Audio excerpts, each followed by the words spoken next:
Shalom Bapak, Ibu, dan saudara-saudari rekan-rekan alumni. Selamat hari Minggu buat kita semua. Terpujilah Allah Tritunggal atas kesetiaan dan pemeliharaannya bagi kita.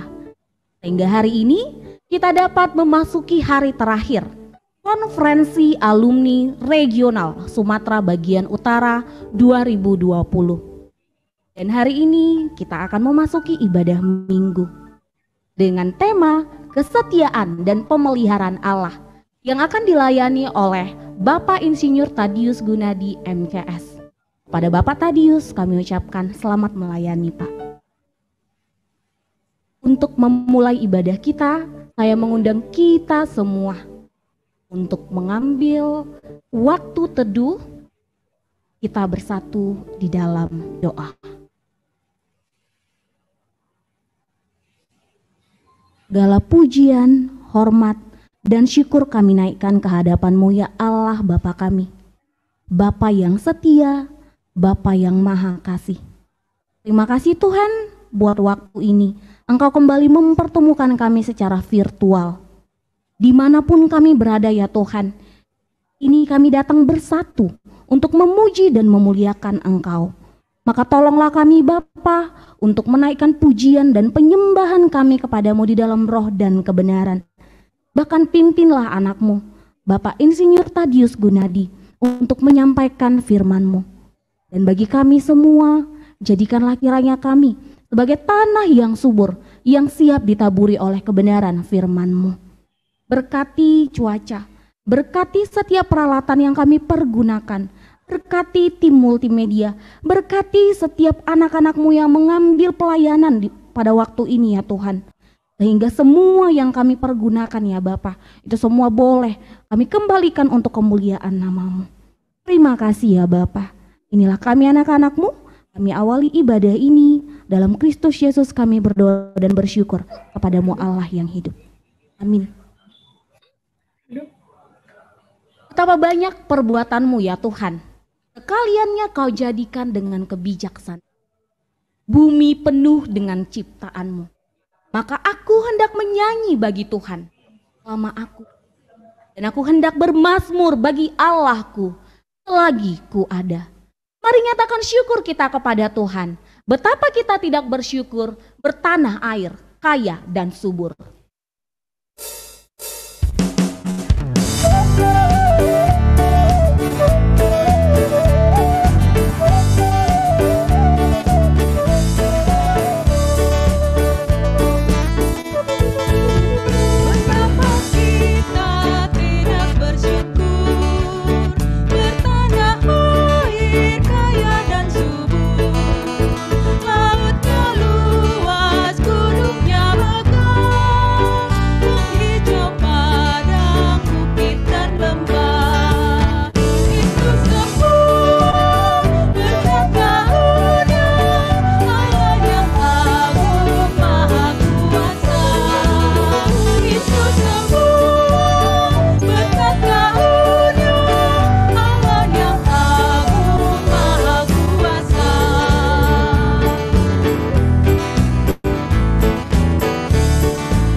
Kita akan beresponsor ya. Saya mengundang Bapak dan Ibu serta saudara-saudari sekalian untuk berdiri. Aku hendak menyanyikan kasih setia Tuhan selama-lamanya. Hendak memperkenalkan kesetiaan-Mu dengan mulutku turun-temurun. Sebab kasih setiamu dibangun untuk selama-lamanya, Kesetiaanmu tegak seperti langit. Engkau telah berkata, telah kuikat perjanjian dengan orang pilihanku. Aku telah bersumpah kepada Daud hambaku. Untuk selama-lamanya aku hendak menegakkan anak cucumu dan membangun tahtamu turun-temurun. Sebab itu, langit bersyukur karena keajaiban-keajaiban-Mu ya Tuhan, bahkan karena kesetiaan-Mu di antara jemaah orang-orang kudus. Sebab siapakah di awan-awan yang sejajar dengan Tuhan, yang sama seperti Tuhan di antara penghuni sorgawi? Allah disegani dalam kalangan orang-orang kudus dan sangat ditakuti melebihi semua yang ada di sekelilingnya. Ya Tuhan, Allah semesta alam, siapakah seperti Engkau? Engkau kuat ya Tuhan, dan kesetiaan-Mu ada di sekelilingmu. Engkaulah yang memerintah kecongkakan laut pada waktu naik gelombang-gelombangnya. Engkau juga yang meredakannya. Kemuliaan bagi Allah di tempat tinggi. Amin. Jemaat, saya persilakan untuk duduk kembali. Sebab Tuhan itu baik, kasih setianya untuk selama-lamanya, dan kesetiaannya tetap turun. Maka mari saudara-saudaraku, mari nyatakan penyembahan kita kepada Allah kita. Besar setiamu Allah Bapa.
Saat ini, mari kita ambil sikap berdoa.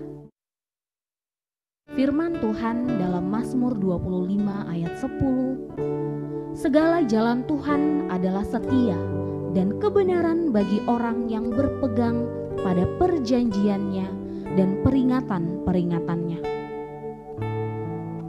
Tuhan memandang ke bawah dari surga kepada anak-anak manusia untuk melihat apakah ada yang berakal budi dan yang mencari Allah.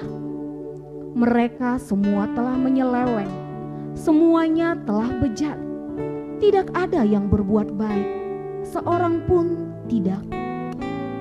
Maka mari saat ini kita mengakui segala dosa kita di hadapan Tuhan, secara khusus yang kita lakukan di sepanjang minggu ini.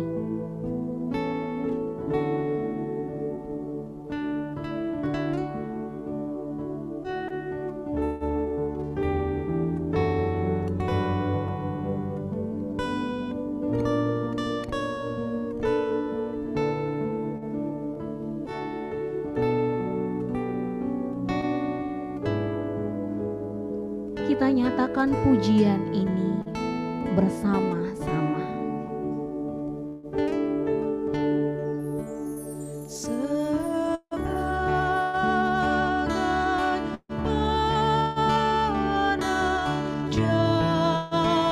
Janjimu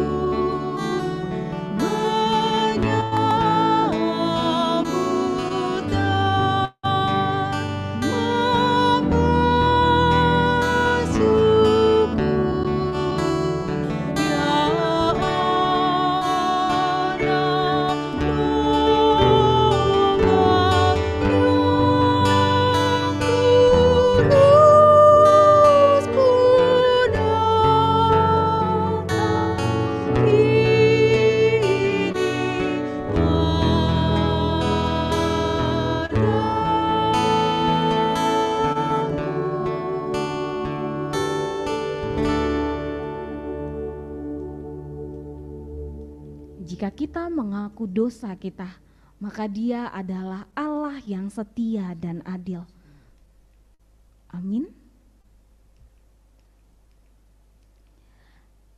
Saat ini saya mengundang jemaat untuk berdiri di tempat masing-masing. Kita akan menyatakan pengakuan iman rasuli bersama-sama dengan saudara-saudari kita seiman di seluruh dunia. Aku percaya kepada Allah, Bapa yang Maha Kuasa, Khalik langit dan bumi. Aku percaya kepada Yesus Kristus, Anaknya yang tunggal Tuhan kita, yang dikandung daripada Roh Kudus, lahir dari anak darah Maria, yang menderita sengsara di bawah pemerintahan Pontius Pilatus, disalibkan, mati dan dikuburkan, turun ke dalam kerajaan maut, pada hari ketiga bangkit pula dari antara orang mati, naik ke surga, duduk di sebelah kanan Allah, Bapa yang Maha Kuasa, dan dari sana akan datang kelak untuk menghakimi orang yang hidup dan yang mati. Aku percaya kepada Roh Kudus, gereja yang kudus dan am, persekutuan orang kudus, pengampunan dosa, kebangkitan daging, dan hidup yang kekal. Jemaat, saya persilahkan untuk duduk kembali. Saat ini kita akan mendengarkan firman Tuhan. Mari kita mempersiapkan hati kita. Kita bernyanyi, berikanku hati seperti hatimu. Dan di akhir lagu, saya mengundang Bapak Tadius untuk menyampaikan firman Tuhan.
Baik, selamat pagi.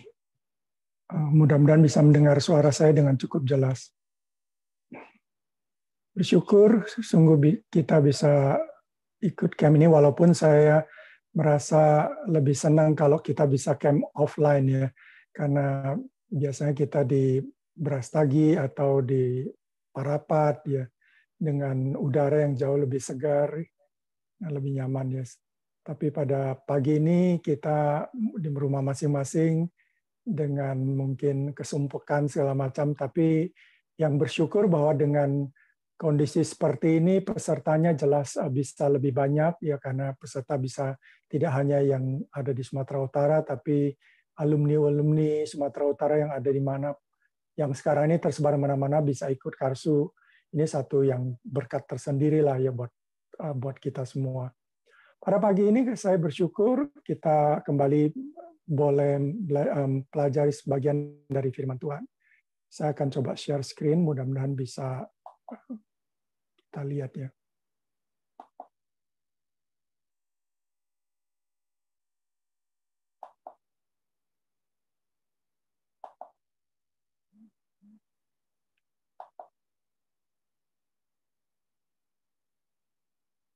Ya, baik. Sebelumnya mari kita berdoa. Kami sungguh bersyukur Tuhan, pagi ini kami bisa ikut satu camp secara bersama Tuhan pada pagi ini. Camp yang biasanya dilakukan di tempat yang sejuk di Sumatera Utara, tapi pada pagi ini kami melakukannya dengan virtual. Kami bersyukur walaupun virtual, Roh-Mu yang kudus ada di mana-mana, Roh yang sama yang telah memberikan firman-Mu kepada hamba ataupun yang telah menyiapkan hati dan pikiran hamba. Kiranya Roh-Mu juga akan menyampaikannya melalui hamba kepada setiap teman, bahkan mungkin secara langsung Engkau berbicara kepada setiap teman-teman kami, sehingga semua teman-teman kami dapat diberkati, dapat dibimbing, dicerahkan, dan dibukakan kebenaran-kebenaran-Mu. Bahkan kami percaya bahwa dengan firman-Mu Engkau telah mencipta langit bumi ini. Dengan firman-Mu Engkau telah menyembuhkan banyak orang. Kiranya firman-Mu juga pagi ini akan secara berkuasa, secara dahsyat bekerja dalam hati dan pikiran, merubah setiap kami untuk makin serupa dengan Kristus, untuk menjadi segambar dan sepeta dengan Engkau sendiri, seperti semula Engkau menciptakan kami. Terima kasih Bapa, kiranya Roh-Mu juga yang akan menolong kalau di tengah-tengah kami masih ada yang pikirannya tidak bisa tenang, Tuhan, pikirannya mungkin masih dengan banyak pergumulan. Kiranya Roh Tuhan juga akan menenangkan hati dan pikiran kami, bahkan mungkin hati kami yang keras boleh dilembutkan, hati kami yang mungkin sudah hambar, Tuhan boleh disuburkan, diberi pupuk Tuhan, supaya kami dapat bertumbuh terus di dalam Engkau. Terpujilah Engkau Bapa, kami bersyukur, menyerahkan pemberitaan firman-Mu pada pagi ini hanya dalam nama Tuhan Yesus, Tuhan dan Juru Selamat kami yang hidup. Amin.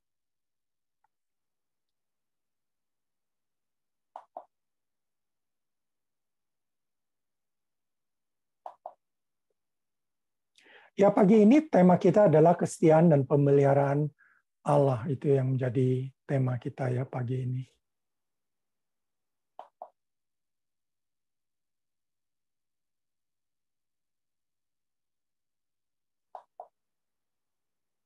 Lagi coba ya oke. Yes.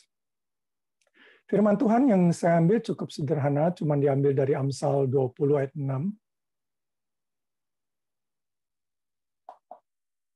Di mana dikatakan bahwa banyak orang menyebut diri baik hati, tapi orang yang setia siapakah menemukannya?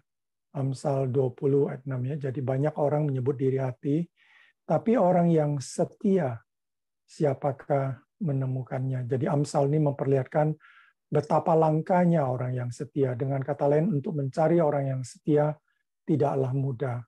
Jadi menjadi suami yang setia, istri yang setia, karyawan yang setia, ataupun pimpinan yang setia, itu tidaklah mudah ya. Kalau yang baik hati mungkin banyak. Tapi dengan kata lain di sini firman Tuhan membukakan bahwa kesetiaan sepertinya kualitas yang jauh lebih sulit untuk dimiliki dibandingkan hanya sekedar baik hati. Padahal untuk menjadi orang yang baik hati, kalau kita bisa jadi suami yang baik hati aja udah bagus banget. Tapi kalau baik hati saja, nggak setia juga sayang ya. Akhirnya mungkin pernikahannya kandas ataupun pernikahannya tidak menjadi indah begitu. Jadi kesetiaan satu yang penting. Kita baik hati, tapi kita nggak setia sama Tuhan juga akhirnya kita tidak berkenan kepada Tuhan. Jadi kesetiaan menjadi sangat penting ya dalam hidup kita. Pagi ini juga selain kesetiaan, kita juga membahas soal pemeliharaan Allah. Pemeliharaan adalah dalam bahasa Latin providentia. Providentia Allah itu dari kata pro untuk, lalu fide, jadi provide dalam bahasa Inggris ya provide ya. Provide itu melihat ke depan, foresight ya. Timely care kata Webster. Jadi dari kamus Webster dia katakan timely care dan foresight. Foresight itu melihat jauh ke depan begitu. Itulah yang disebut providensia Allah. Jadi dari kata providensia Allah, kita udah lihat bahwa Allah tidak hanya pelihara kita sekarang saja, tetapi Allah memelihara kita dengan menyiapkan kita ke depan. Pemeliharaan Tuhan jauh ke depan gitu ya. Itu indah sekali. Bagaimana mungkin jadi kalau kita melihat pemeliharaan Tuhan, kita bisa lihat bahwa Tuhan waktu kita lahir, waktu kita sekolah dan Tuhan sudah menyiapkan kita. Bahkan jadi Tuhan sudah menyiapkan apa yang Dia rencanakan dalam hidup kita, apakah untuk jadi ASN, apakah menjadi guru atau menjadi dosen, atau menjadi seorang pekerja di swasta. Tuhan sudah siapkan semua ke depan. Apakah menjadi seorang pimpinan, ya kan, atau menjadi seorang penatua nantinya, atau menjadi full timer seperti saya, full timer atau pendeta ataupun menjadi penginjil, ya kan. Tuhan sudah provide, jadi providensi Allah, Tuhan sudah siapkan jauh ke depan. Bahkan tanpa kita sadari, Dia sudah siapkan pasangan hidup kita untuk mendampingi kita, supaya akhirnya bisa sehati kita melakukan pimpinan Tuhan. Jadi itulah pemeliharaan Tuhan, bukan cuman hari ini saya bisa makan, itu pemeliharaan Tuhan. Oh itu ya oke, itu benar. Tapi itu terlalu sederhana untuk melihat pemeliharaan Tuhan. Jadi pemeliharaan Tuhan itu suatu yang sudah Tuhan persiapkan jauh ke depannya. Ya, itu salah satu yang kita bisa lihat. Jadi kalau sampai sekarang saya sudah punya 3 anak dengan 1 cucu, itu sudah pemeliharaan Tuhan yang memang Tuhan sudah siapkan jauh sebelumnya. Bahkan Tuhan mungkin sudah siapkan setelah saya pensiun dari Perkantas atau menyelesaikan term saya pelayanan di Perkantas, Tuhan sudah siapkan untuk saya memulai lagi satu pelayanan yang disebut Workplace Institute of Nusantara, satu pelayanan di bidang marketplace ataupun di bidang tempat kerja, supaya ini juga merupakan kelanjutan dari pelayanan Perkantas, di mana setelah mahasiswa lulus, mereka menjadi alumni, dan setelah alumni, kebanyakan alumni masuk ke dunia pekerjaan, dan karena itu Tuhan panggil saya dan Bang Ruli dan rekan-rekan lainnya untuk kami bersama-sama menolong para alumni untuk bagaimana melihat kerjaan mereka dari kacamata Allah, ataupun dari perspektif Allah, ataupun dari firman Allah gitu ya, untuk melihat pekerjaan dan melihat visi apa yang Tuhan bukakan melalui pekerjaannya. Itu semua termasuk pemeliharaan Tuhan gitu. Nah, pagi ini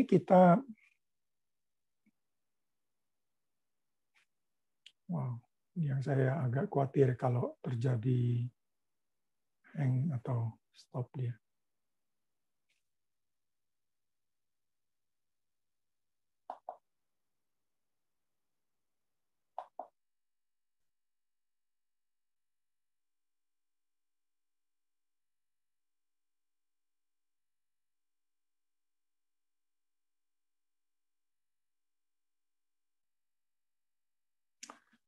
Ya memang sayang sekali ya, padahal saya sudah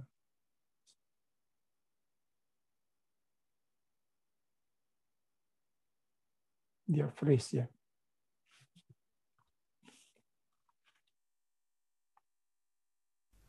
Bang, slide-nya mungkin boleh dikirim ke panitia, nanti kita yang share screen, Bang. Oke. Saya coba kirim ya. Ya ini juga problemnya karena laptopnya pun saya nggak bisa, dia freeze sama sekali, dia nggak bisa digerakkan. Padahal jarang terjadi ini ya, cuman kali ini kadang-kadang itu sulit di.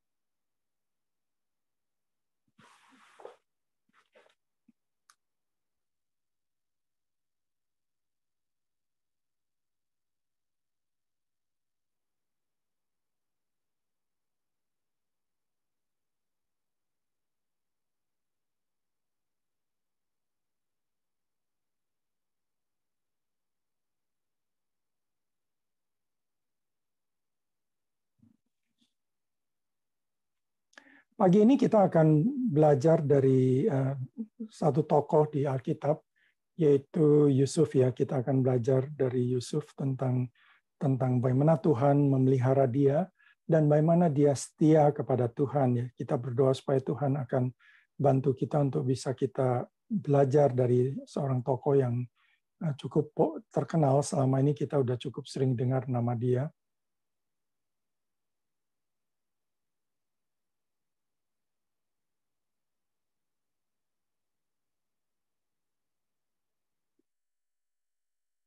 Kadang-kadang komputer ini kalau lama dia kadang-kadang hang karena ada hal yang lain bersamaan dia sedang bergerak. Kalau itu udah selesai, biasanya dia bisa balik lagi. Cuman kadang butuh waktu juga, nggak tahu kapan dia bisa selesai.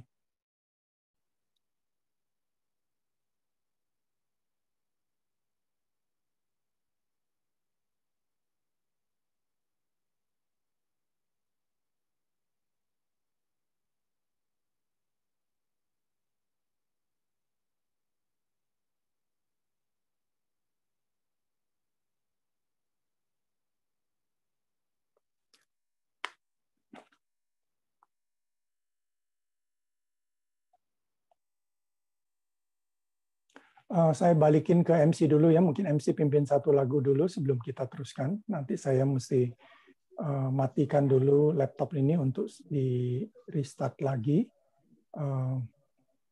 Baik, Bang. Baik ya, silakan. Ya, untuk kirim filenya ke teman-teman.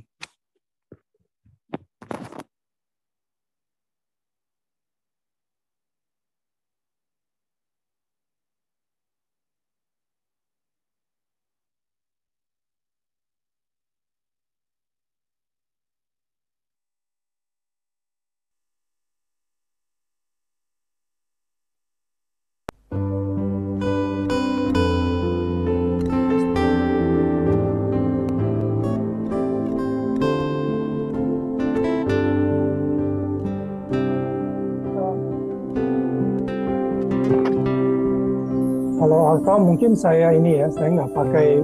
Tiap hari ku temukan mereka. Oke, Bang, seperti itu aja, Bang. Boleh kelihatan kok. Kelihatan ya, oke. Hidup yang tak menentu, arah tujuan.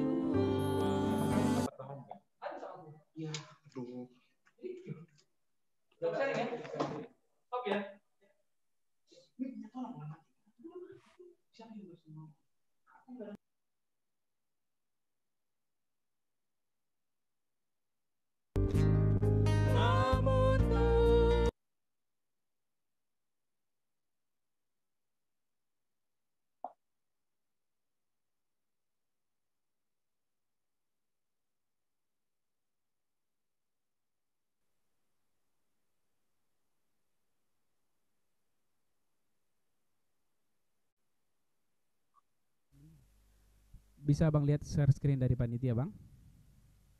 Oh, panitia sudah share ya? Iya, Bang. Oke, bisa. Ya, next slide ya. Ya, cuman sayang ini tidak banyak gambarnya. Sebenarnya sudah saya perbaiki dengan gambar-gambar, tapi nggak ada. Oke, nggak apa-apa. Kita ini sebenarnya outline-nya ya. Jadi, ya kita pernah dengar dari 1 Petrus 5:7 dia bilang serahkanlah segala kekhawatiranmu kepadanya, ya karena dialah yang memelihara kamu. Ya, jadi serahkanlah segala kekhawatiranmu kepadanya karena dialah yang memelihara kamu. Yang penting kita sepertinya kalau selama ini kita diajarkan pentingnya berdoa, baca Alkitab, melayani, maka Tuhan akan pelihara kita. Tapi kenapa kita alami banyak kesulitan, kegagalan, kesusahan dalam kerja, keluarga juga nggak sedikit masalah yang kita hadapi.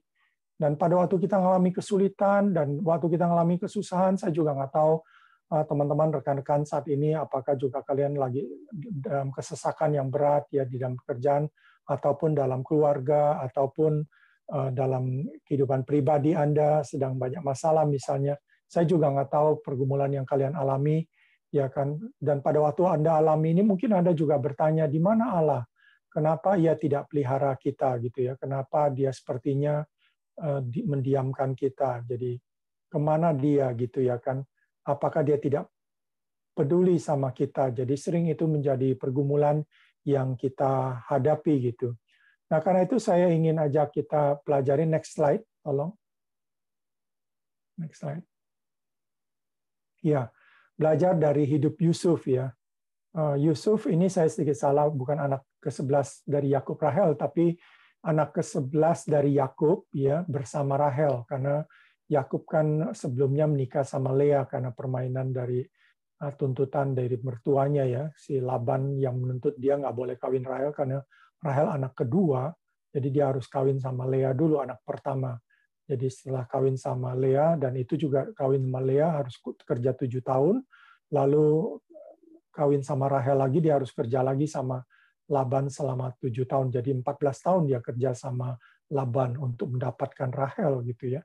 Dan waktu dia dapat Rahel cukup lama baru punya anak, dan anak pertama dari Rahel itu adalah Yusuf. Jadi kalau 10 anaknya sebenarnya juga mungkin bukan cuma sama Lea, tapi ada gundiknya 2, bukan gundik sebenarnya, pembantunya itu ya 2. Jadi semuanya jadi 10 tambah anaknya Rahel ada 2, yaitu Yusuf dan Benyamin, jadi 12 anaknya. Jadi sebenarnya ini outline yang kalian terima, ini outline.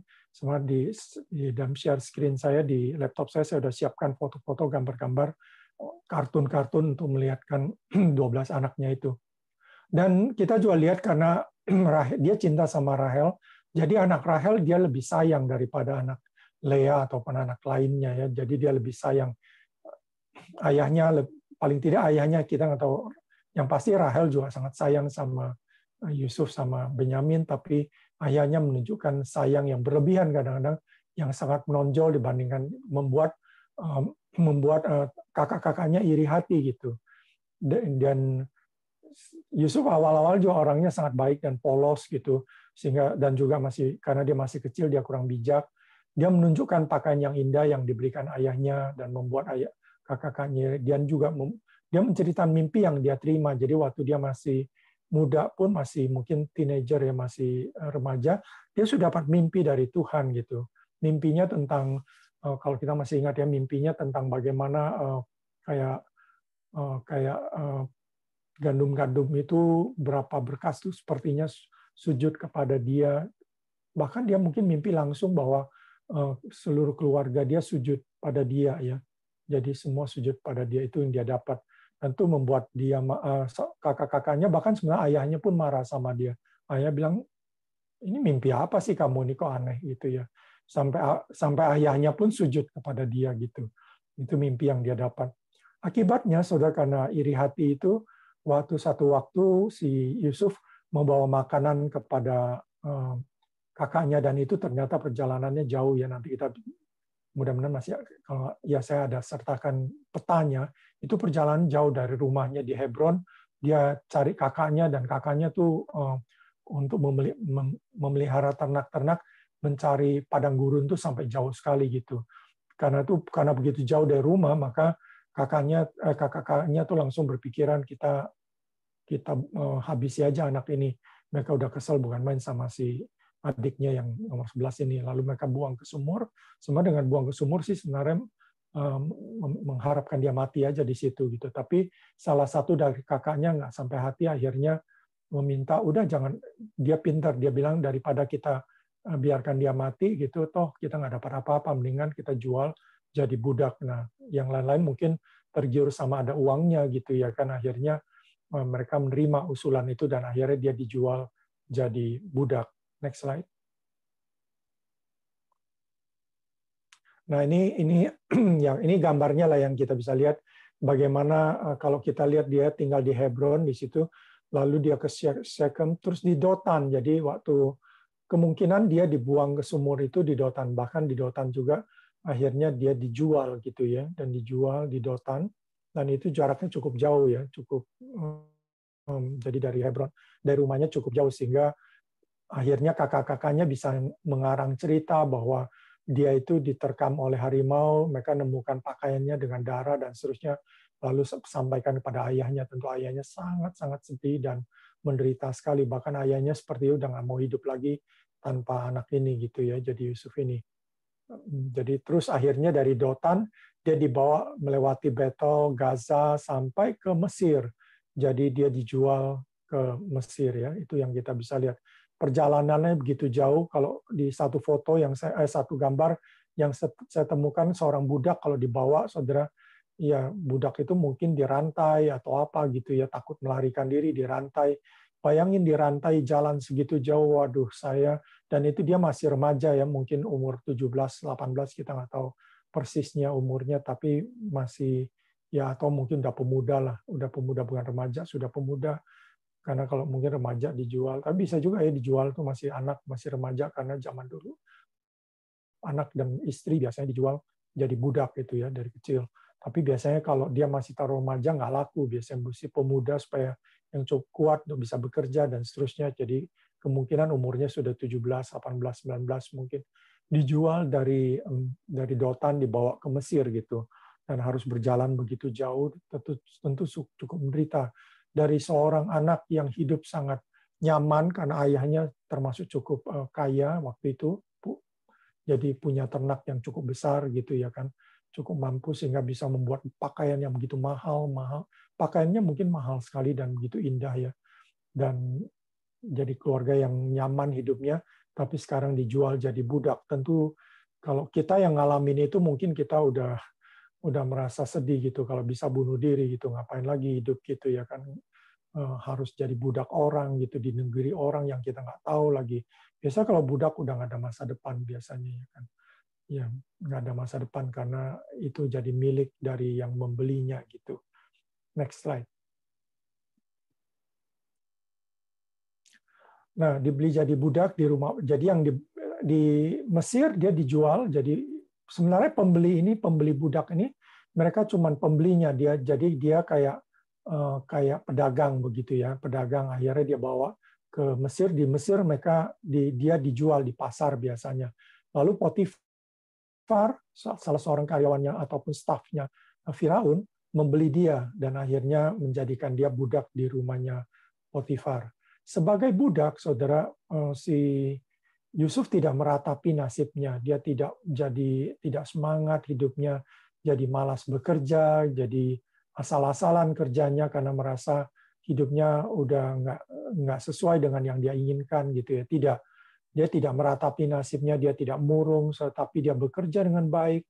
Saya yakin dia bekerja dengan gembira sehingga Potifar senang sama dia dan Potifar terus mempromosikan dia.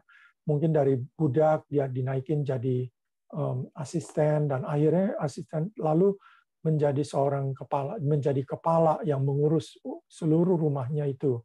Ya, jadi yang mengurus jadi dia kayak manajer rumahnya Potifar kurang lebih seperti yang mengurus seluruh urusan di rumah itu. Dan karena dia mempunyai perawakan dan juga wajah yang cukup ganteng, akhirnya istrinya Potifar tergoda sama dia dan istri Potifar menggoda dia dan mengajak dia untuk berhubungan badan. Dan Yusuf sebagai pemuda yang sebenarnya masih sangat mungkin masih sangat besar semangat maupun kalau mungkin kita bilang lebih vulgar kebirahiannya mungkin juga karena seorang pemuda biasanya secara birahi pun masih sangat kuat. Namun dia menolak dengan tegas ya kan. Kenapa dia menolak? Dituliskan karena dia takut akan Allah ya. Dia berkata kepada istri Potifar, saya takut akan Allah. Ya dia nggak berani melakukan itu.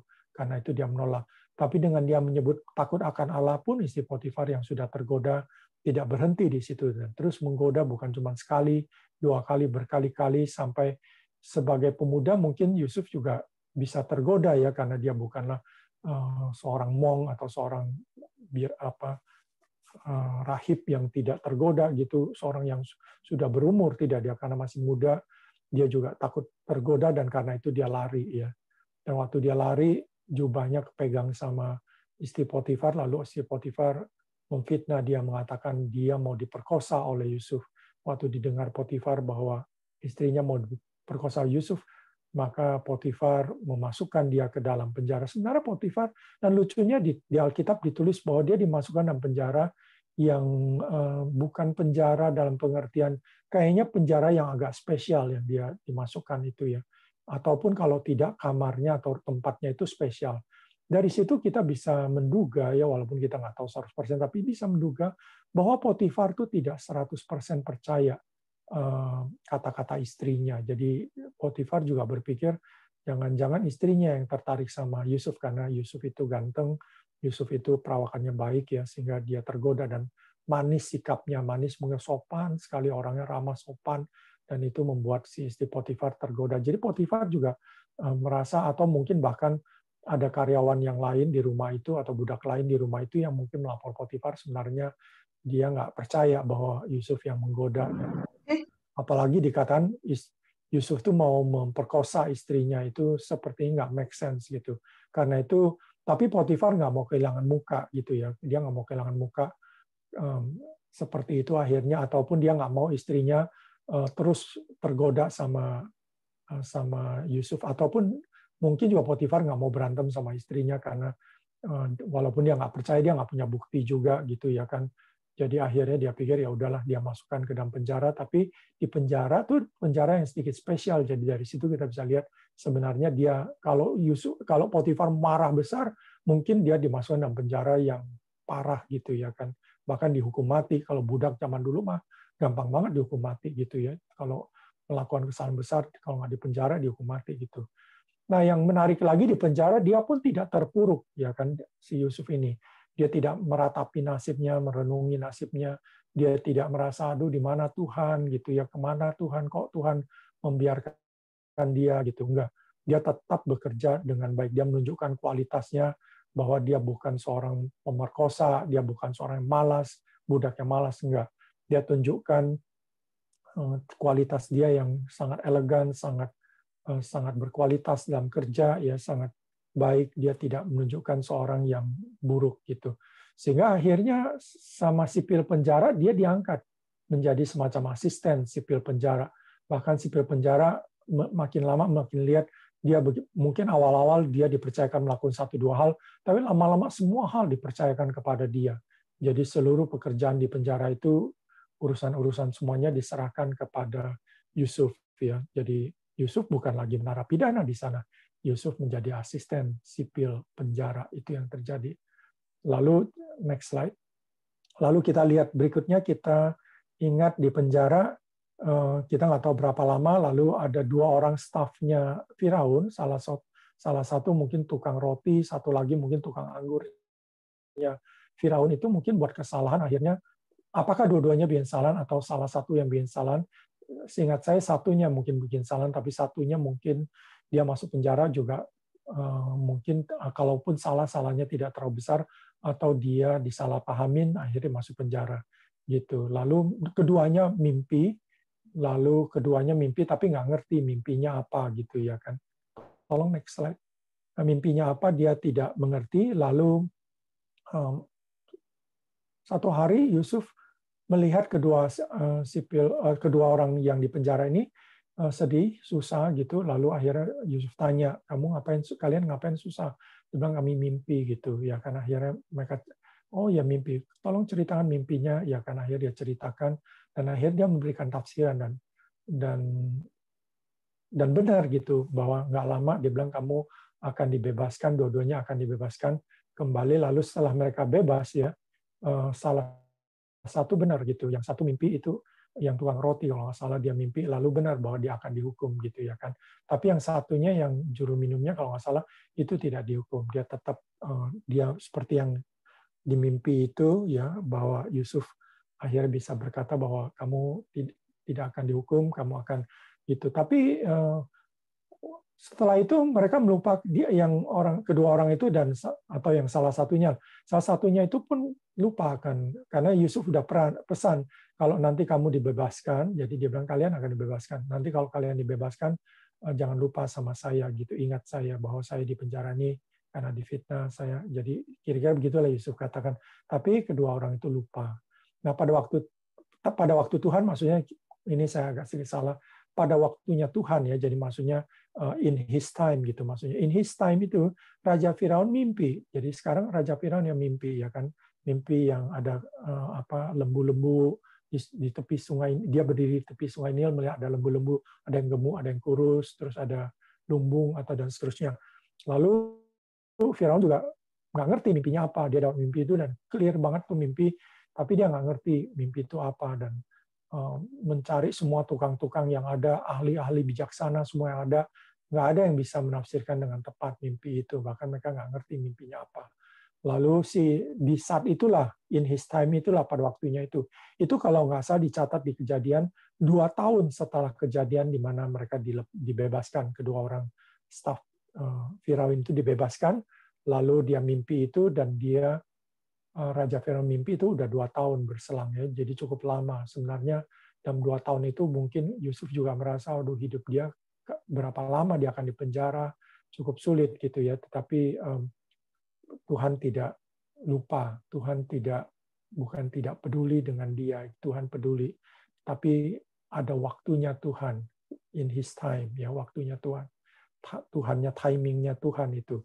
Nah, waktu Firaun mimpi, akhirnya baru ingat tuh si staf raja itu, ingat, tukang juru minum kalau nggak salah ya, yang ingat bahwa oh iya, waktu di penjara ada seorang nama Yusuf dan dia pernah menafsirkan mimpinya.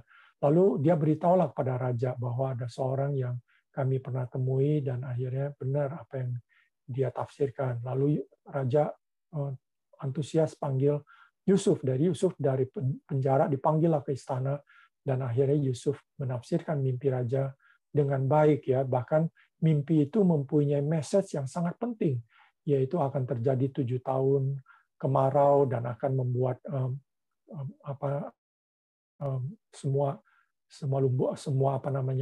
gandum semua akan mati dan semuanya, jadi akan terjadi kekeringan sehingga akan terjadi kesulitan ekonomi yang sangat besar, ya, mungkin seperti yang kita alami. Itu lebih parah dari kita mungkin, ya, karena kalau COVID-19 nggak sampai mempengaruhi perut kita, artinya kita masih bisa makan karena nanam masih bisa. Kalau zaman itu kemarau 7 tahun bisa kebayang, kita kemarau 4 tahun, 5 tahun aja udah susah nanam. Ini 7 tahun kemaraunya, bisa kebayang betapa parahnya kondisi pertanian pada waktu, padahal makanan pada waktu itu mereka sangat bergantung pada pertaniannya. Jadi akhirnya karena waktu dengar cerita itu begitu luar biasa mimpi itu, Firaun merasa ini satu yang message ini satu yang penting. Akhirnya Firaun merasa bahwa ini harus dikelola dengan baik. Mimpi ini satu message yang perlu mereka perhatikan. Akhirnya, dan Firaun melihat Yusuf ini seorang yang sangat bijak, bisa menafsirkan mimpi, dan juga Yusuf sudah berkata bahwa karena Tuhan yang memberikan dia mimpi, dan jadi Yusuf bilang bahwa mimpi itu dari Tuhan, dan melalui mimpi itu Tuhan ingin memperingatkan Firaun. Dan waktu Firaun melihat bahwa Yusuf itu disertai Tuhan, maka Firaun bilang kita harus angkat dia. Jadi dia akhirnya diangkat menjadi penguasa, ya, menjadi penguasa di Mesir untuk mengolah, untuk menyiapkan menghadapi 7 tahun kemarau itu supaya mereka tidak mati kelaparan, kira-kira begitu. Next slide. Dan akhirnya dia dari penjara ke istana, ya. Bahkan kalau lihat ini gambar ini, from the pit itu dari sumur yang kecil itu yang dia dibuang, dan akhirnya sekarang sampai ke istana, begitu ya. Itulah perjalanan hidup Firaun, dari sumur itu akhirnya jadi budak, lalu jadi narapidana, tapi akhirnya diangkat jadi asisten sipir penjara, dan sekarang menjadi seorang penguasa di Mesir, di istana dia tinggalnya. Jadi itulah kita bisa lihat pemeliharaan Tuhan yang luar biasa gitu ya dari hidup dari Yusuf ini. Next slide. Nah, bahkan cerita itu nggak berhenti di situ. Cerita itu berhenti waktu kemarau yang begitu besar itu ternyata nggak terjadi di Mesir, tapi di Israel pun terjadi kemarau yang panjang. Dan pada waktu orang-orang Israel, khususnya keluarga Yakub ini mendengar bahwa di Mesir makanan berlimpah gitu, akhirnya orang tuanya Yakub mengutus anaknya, ke-10 anaknya ke Mesir untuk membeli makanan ke sana gitu. Dan waktu mereka sampai ke Mesir dan bertemulah dengan Yusuf gitu ya. Dan akhirnya dan mereka bersujud di hadapan Yusuf gitu. Ya, dan inilah gambar kurang lebih seperti ini, gambar memperlihatkan bahwa apa yang Tuhan janjikan kepada Yusuf melalui mimpi bahwa dia akan menjadi seorang pemimpin, penguasa, so itu digenapi gitu ya. Dan saudara-saudaranya waktu di mimpi itu saudara-saudaranya akan berlutut depan dia. Itu terjadi, bahkan nanti waktu ceritanya panjang itu berapa kali mereka pergi beli lagi, dan yang terakhir mereka bawa orang tuanya karena Yusuf bawa orang tuamu datang ke sini, dan akhirnya orang tuanya datang.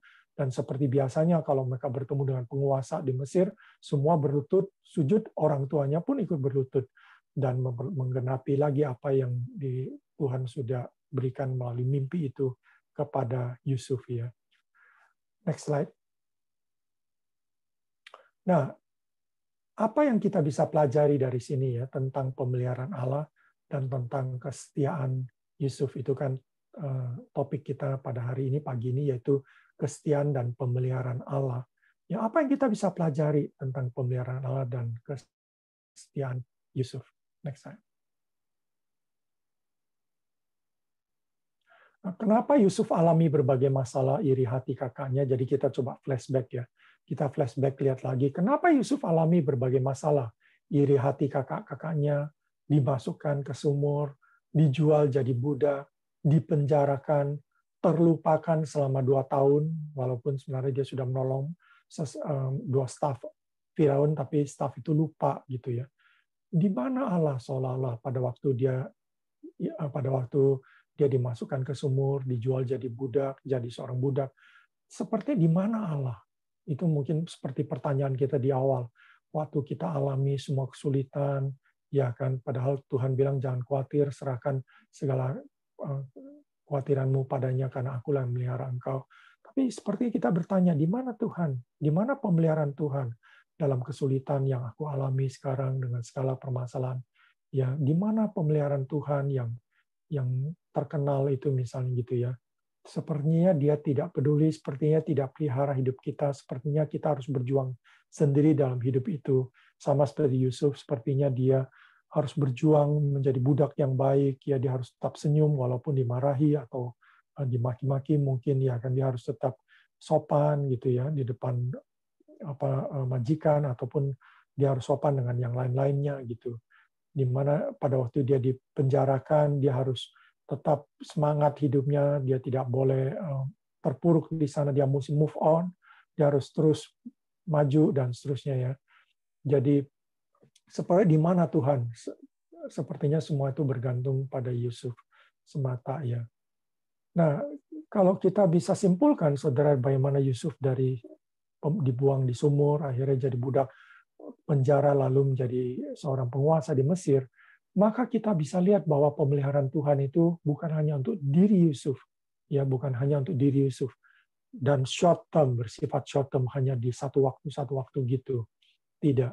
Tapi kalau kita baca di Kejadian 50 ayat 20 ya, di Kejadian 50 ayat 20 ini satu yang sangat luar biasa. Waktu saya baca ini juga saya sangat terharu melihat Tuhan bekerja luar biasa. Dia bilang, memang kamu telah mereka-rekakan yang jahat terhadap aku. Ya, ini ayat mulai dari 19 mungkin. Tapi Yusuf berkata kepada mereka ini adalah kakak-kakaknya. Ya, ini ceritanya udah kejadian di mana kakak-kakaknya dan bapaknya sudah pindah ke Mesir, lalu mereka dipeliharalah hidup di sana gitu ya, tinggal di sana, mereka mungkin beranak cucu atau anak-anak mereka nikah, lalu ya terus punya cucu dan seterusnya, ya kan. Tapi setelah beberapa waktu ayahnya meninggal. Setelah ayahnya meninggal, saudara-saudara pikir, nah mereka ketakutan mereka tuh nggak habis-habisnya. Walaupun Yusuf sudah berapa kali katakan nggak usah takut, aku nggak akan membalas kalian gitu. Tapi mereka bilang mungkin ya selama ini. Jadi itulah kalau orang berbuat salah itu mereka sendiri yang susah jadinya. Jadi mereka sendiri pikir mungkin selama ini adiknya ini tidak balas kejahatan mereka. Ya, jadi mereka juga sadar pada waktu bahwa apa yang mereka lakukan pada Yusuf itu sangat jahat. Ya, karena hampir mereka bunuh dia di sumur itu, lalu dijual menjadi seorang budak. Bayangin, dari seorang anak yang disayang sama bapaknya, hidup begitu, tanda kutip mungkin begitu nyaman, begitu mewah, dan akhirnya harus dijual menjadi budak. Itu sangat sakit sekali, sangat kalau mau dendam tuh dendam kesumat kali, dendam yang berat sekali gitu ya kan. Tapi masa sih Yusuf ini tidak dendam sama kita, dipikir gitu ya kan. Mungkin selama ini jadi kakaknya berpikir mungkin selama ini dia masih baik sama kita hanya karena ada bapak gitu, dia nggak mau bikin susah bapak lagi. Waktu mereka bilang Yusuf mati aja bapaknya udah susah, bikin bapak jadi cepat tua. Sekarang kalau kalau Yusuf bunuh kakaknya hanya dendam, mungkin bikin ayahnya tambah susah. Karena itu Yusuf baik sama mereka karena masih ada ayahnya. Tapi sekarang ayahnya udah meninggal. Mereka bilang, wah inilah saatnya sekarang Yusuf akan balas dendam terhadap kita. Ya kan? Itu yang kurang lebih konteksnya seperti itu. Lalu di ayat 19, tetapi Yusuf berkata pada mereka, janganlah takut, sebab aku inikah pengganti Allah. Jadi Yusuf, di sinilah kelihatan kualitas Yusuf. Dia tidak playing God, ya, dia tidak playing God. Dia sadar dia bukanlah Allah. Hanya Allah lah yang bisa membalas kejahatan manusia gitu ya. Makanya kita baca di Perjanjian Baru, jangan membalas ya kan, karena hak membalas itu haknya Allah, kita nggak perlu balas gitu ya kan. Dan Yusuf memperlihatkan kemurahan hatinya, takut dia akan Tuhan, dia hormat sama Tuhan, dia tidak playing God, dia tidak menjadi Allah gitu. Ya, tapi dia cuman manusia biasa dan dia bersikap rendah hati. Lalu ya 20 dibilang, memang kamu telah mereka-rekakan yang jahat terhadap aku, tetapi Allah telah mereka-rekakannya untuk kebaikan, dengan maksud melakukan seperti yang terjadi sekarang ini, yakni memelihara hidup suatu bangsa besar, untuk memelihara hidup suatu bangsa yang besar. Ya, tentu yang bangsa besar ini bisa ditafsirkan mungkin Mesir pada waktu itu, yang langsung Mesir, tapi juga bangsa besar ini in the future adalah Israel. Besar tidak berarti jumlahnya, besar itu bisa berarti bahwa bangsa yang akhirnya mempunyai pengaruh yang sangat besar di dunia ini, yaitu Israel ini ya. Jadi memelihara hidup suatu bangsa yang besar gitu. Inilah konsep providensial Allah, pemeliharaan Allah. Pemeliharaan Allah yang tadi saya udah katakan di awal di bahasa Latin dari kata provide gitu ya, provide yang bahasa Inggris jadi provide gitu ya kan, memelihara, provide. Provide itu foresight, jadi untuk ke depan, untuk jauh ke depan gitu. Itulah providensial Allah, itulah pemeliharaan Tuhan. Pemeliharaan Tuhan tuh dia pelihara hidup kita untuk sesuatu ke depan gitu. Bahkan mungkin ke depannya bukan dalam hidup kita. Jadi kalau Anda rasa di hidup Anda rencana Tuhan tidak terpenuhi, mungkin melalui anak cucu Anda, mungkin melalui orang-orang yang Anda layani, ya kan. Jadi itu provide. Jadi bagaimana Allah memelihara Yusuf dan bagaimana apa yang terjadi pada Yusuf, jadi melalui semua penderitaan yang dialami Yusuf, Allah sedang melakukan satu pemeliharaan Tuhan yang besar. Dan kita lihat pemeliharaan Tuhan itu bukan cuma Yusuf akhirnya tidak sampai mati di sumur karena melalui seorang kakaknya dia akhirnya dijual menjadi budak ya, tapi sebagai budak dia terpelihara ya kan, dan sebagai waktu masuk di penjara pun dia nggak mati di penjara, karena budak kalau di penjara biasanya sangat kasihan gitu ya, tidak ada, jadi sebagai budak aja sudah nggak ada kehormatan apa-apa, apalagi kalau dia masuk penjara, biasanya itu sangat menyedihkan. Tapi ternyata Tuhan pelihara. Jadi kita baca juga di Kejadian dan itu bagaimana Tuhan pelihara Yusuf di rumah Potifar, Tuhan pelihara dan membuat dia sangat berhasil, membuat bahkan keluarga Potifar itu diberkati Tuhan karena Yusuf hadir di situ. Itu luar biasa. Lalu waktu di penjara pun dia disertai Tuhan, ya, God with him. Allah beserta dengan dia. Itu kata-kata yang sangat indah. Jadi teman-teman, itulah mungkin kita kalau dipelihara Tuhan, kita alami Tuhan bersama kita. Walaupun kita menderita, mengalami kesulitan, tapi God with us gitu. Tuhan bersama kita. Kita bisa lewati hidup kita dengan baik. Kita tetap bisa senyum, kita tetap dengan sukacita, kita tetap bisa berdiri tegak, ya, tidak menjadi kecil hati, tidak putus asa dalam hidup kita karena kita tahu God with us. Tuhan bersama kita, dan bahkan Tuhan bersama kita seterusnya. Tuhan pada waktunya Tuhan baru angkat kita untuk berperan yang besar, pemeliharaan satu bangsa, pemeliharaan satu keluarga besar dan seterusnya. Ya, next slide. Jadi di situ ya, dan juga dari kejadian Yusuf ini cerita Yusuf, kita belajar tentang Allah, bahwa Allah tetap bekerja sehingga Yusuf sudah berkarya dalam Allah bagi sesama, ya, menyelamatkan bangsa Mesir dari kemarau, dari kelaparan, dan juga umat Allah, ya, yang Yakub yang memang melalui Abraham, Yakub, ya kan, Ishak dan Yakub, Tuhan sudah janjikan satu bangsa yang besar yang katanya banyaknya seperti pasir di pantai gitu ya. Jadi umat Allah dipelihara Tuhan melalui, karena dari 12 anaknya Yakub akhirnya Tuhan membangun bangsa Israel yang besar itu, ya kan. Jadi Tuhan pelihara melalui Yusuf gitu, bagaimana Tuhan pelihara, dan bahkan melalui satu kejadian yang buruk gitu. Jadi kejadian yang buruk yang kelihatannya sangat jahat, tapi Tuhan bisa melakukan sesuatu yang besar. Ya, itu sangat menarik ya. Jadi kalau teman-teman sekarang mengalami sesuatu yang jahat dari bos Anda, dari apapun, kita tetap bisa lihat Allah di balik semua itu, tetap bekerja ya. Allah bekerja di balik semua itu. Jadi mereka mereka-reka yang jahat, tapi Tuhan mereka-reka yang baik melalui semua itu yang kita alami itu. Itulah Allah kita yang luar biasa, yang kadang-kadang kita bertanya, di manakah Allah? Oh, Allah tetap ada dekat kita, Allah bersama kita, Allah tidak meninggalkan kita, yaitu menurut Ibrani juga. Lalu Allah bekerja pada waktunya, in His time dia bekerja, ya kan?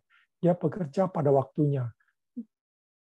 Kesulitan kita adalah kadang-kadang kita pengen secepatnya Tuhan menyelesaikan. Waktu kita alami kesulitan, kita pengen hari ini juga Tuhan kalau bisa kami lepas dari semua permasalahan itu, ya kan, semua kesulitan. Tapi tidak begitu cara kerja Allah.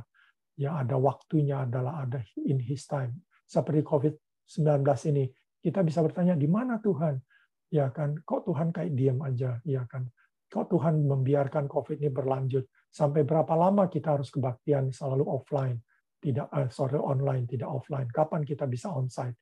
Kapan kita bisa bakti ke gereja? Kita udah miss gereja berapa bulan? Kita udah miss PAK Medan atau PAK Balige berapa bulan? Kita udah nggak bisa bertemu misalnya gitu, ya kan? Jadi kita juga bertanya, kapan Tuhan? Apa nggak bubar nanti gereja? Apa nggak bubar PAK karena COVID-19 ini gitu, ya kan? Oh, Tuhan punya waktunya in His time dia. Jadi sekarang mungkin kita nggak bisa lihat, tapi kalau kita look back itu, kalau waktu Yusuf ngomong di kejadian 50-20, itu semua kejadian, dia look back, dia lihat ke belakang, dia bisa lihat bagaimana tuh sebenarnya semua itu karena Tuhan. Ya. Dia sekarang mengerti. Jadi dia percaya janji Tuhan bahwa Tuhan yang memberi dia mimpi, bahwa dia akan jadi seorang penguasa, seorang pemimpin, itu akan digenapi. Dia percaya itu, karena itu dia tidak pernah terpuruk. Waktu dia di penjara, waktu dia jadi budak, dia tetap menjadi seorang pemimpin. Waktu dia budak, dia menjadi kepala. Waktu dia jadi seorang narapidana, dia menjadi asisten sipir penjara. Jadi dia selalu menjadi kepala, menjadi penguasa, seolah-olah begitu, ya kan. Jadi karena memang Tuhan sudah janjikan itu kepada dia, dia pegang janji Tuhan. Dia tidak berkecil hati waktu mengalami semua itu. Gitu. Itu satu hal yang baik. Dia bisa lihat Allah dia tuh Allah yang bisa dipercaya. Allahnya tuh dia mungkin sudah mendengar cerita bagaimana Allah telah berjanji pada Bapak Abraham, kakeknya itu ya, mungkin bukan kakek lagi, itu kakek, ayah dari kakeknya gitu ya, atau ya ayah dari kakeknya, mungkin kakek juga. Dan itu terjadi bahwa sudah umur tua ya, tapi Tuhan bisa punya kasih anak Ishak itu, dan dia udah dengar cerita-cerita itu bahwa Tuhan tuh bisa menepati janjinya, dan memang kadang-kadang tidak cepat, bahkan kadang-kadang sudah mustahil, tapi Tuhan masih bisa menepati janjinya. Itulah kuasa Tuhan, memperlihatkan pada waktu kakeknya itu udah tidak mampu lagi punya anak, secara medis sudah nggak bisa, tapi tidak ada yang mustahil bagi Tuhan. Jadi dia percaya pada kuasa Tuhan. Secara segala hal yang dialami jadi budak, kayaknya mustahil, masa budak bisa jadi penguasa gitu ya kan, tapi dia percaya pada Tuhan bisa gitu. Waktu dia masuk penjara kayaknya udah nggak punya masa depan, tapi dia tetap percaya pada Tuhan. Walaupun ini udah mustahil, tapi dia percaya Tuhan bisa melakukan yang tidak mustahil gitu. Tidak ada yang mustahil buat Tuhan. Dia percaya, jadi itu luar biasa. Allah itu baik, Allah itu berkuasa dan berdaulat. Dia bisa melakukan melalui bermacam cara gitu ya, dengan kuasanya yang besar itu. Next slide. Kita lihat sekarang adalah tentang kesetiaan Yusuf ya, kesetiaan. Nah, kita lihat dia tidak kecewa, tidak pernah ditulis di Alkitab dia kecewa, dia tinggalkan Allah, dia seperti waktu Ayub mengalami semua bencana, musibah dalam hidupnya, istrinya sudah marah, istrinya marah sama Tuhan, istrinya bilang sama Ayub, ngapain lagi kamu tuh hidup saleh, udah tinggalkan Allah, maki-maki Allah aja, dia bilang gitu, mati aja, ngapain kamu harus menderita seperti itu. Tapi Ayub bilang enggak, ya kan, Ayub bilang semua kan dari Tuhan gitu ya kan, terpujilah Tuhan dan seterusnya. Jadi dia tidak tinggalkan Allah walaupun alami bukan cuma musibah tapi mengalami sakit. Sekarang dia mengalami sakit yang sangat luar biasa, jadi fisiknya sudah mengalami sakit yang luar biasa. Dia tidak kecewa dan tinggalkan Tuhan. Yusuf juga sama, waktu dia dimasukkan ke sumur dia nggak marah sama Tuhan gitu ya kan, dia berdoa, dan waktu dia jadi budak pun dia bekerja dengan baik, dia tidak berbuat dosa di sana, tinggalkan Tuhan, udah hidup seenaknya, ya Tuhan udah tinggalkan aku, ya aku bisa seenaknya, aku berzina, ya kalau istri Potifar mau, ya aku berzina gitu ya, kalau aku ada kesempatan aku korupsi supaya biarpun aku budak aku bisa punya harta dan seterusnya. Enggak, Yusuf hidup sangat jujur, tetap baik, takut akan Tuhan. Dia tidak kecewa sama Tuhan, dia bekerja dengan baik. Waktu dia difitnah, dan dia kan bisa juga, kalau dia orang negatif, dia bisa berpikir, Tuhan, aku udah hidup benar, aku udah menderita gitu ya kan, aku coba udah hidup setia, kok masih ngalami yang buruk lagi. Sekarang aku difitnah, masuk penjara, ya kan. Tapi dia nggak marah, dia nggak protes, dia nggak frustasi, bermalas-malasan di penjara. Tapi dia bekerja dengan baik. Bahkan dia masih punya hati untuk bantu orang lain yang susah gitu. Ya kan, jadi dia lakukan panggilan kerja itu dimanapun dia kerja, sebagai budak dia kerja dengan baik, sebagai seorang asisten, seorang narapidana pun dia tidak mau malas-malasan, dia kerja, dia bantu sipil penjara, dan akhirnya sipil penjara memakai dia menjadi semacam asistennya gitu ya. Jadi kita bisa lihat kesetiaan Yusuf dalam panggilan Tuhan, panggilan dia untuk jadi penguasa nantinya, dia lakukan. Ya kan, apakah dia pikir oke, kalau aku jadi budak, aku juga menjadi penguasa, ya kan, budak-budak lain hormat sama aku jadi penguasa di rumahnya Potifar gitu. Dan tentu Potifar sebagai seorang pegawai istana yang mungkin punya posisi yang cukup tinggi, rumahnya sangat besar, punya banyak budak, banyak staf di sana gitu, dan dia menjadi penguasa gitu. Ternyata dia bukan cuma penguasa di situ, waktu dia masuk penjara, ternyata dia juga jadi seorang pemimpin di penjara. Dia mengelola penjara dengan baik gitu ya kan. Itu dia lakukan panggilan kerja itu, dan setelah itu waktu dia di istana, itulah fulfillment yang sepenuhnya. Jadi ternyata dia tidak jadi, kalau dia jadi penguasa budak, nggak mungkin lah kakak-kakaknya datang menyembah dia.